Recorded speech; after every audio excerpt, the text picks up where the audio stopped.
Bideo honetan klima babesteko ekintzaren inguruan hitz egingo dugu. Ekintza honen helburua klima aldaketaren aurkako neurriak hartu behar direla jabetzea da. Aldaketa klimatikoa giza aktibitateak sortu du, eta gure gaur egungo bizimodua eta planetaren etorkizuna mehatxatzen ditu. Honen adibide garbia da herrialde ezberdinetan gertaera meteorologiko larriak geroz eta sarriago gertatzen ari direla.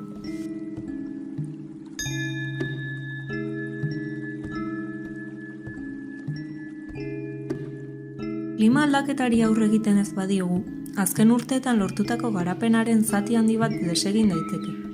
Eta gainera, gaur egun dauden arazo batzuk areagotu daitezke, esaterako ur eta janari eskasia.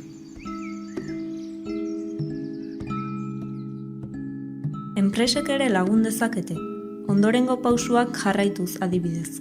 Eraginkortasun energetikoa hobetu, produktu, zerbitzu eta prozesuen karbono aztarna murriztu, karbono emisioak murrizteko helburuak finkatu, produktu eta zerbitzu berritzaileak eta inklusiboak garatzeko inbertsio handitu, eta klima aldaketara egokitzeko prestatuz.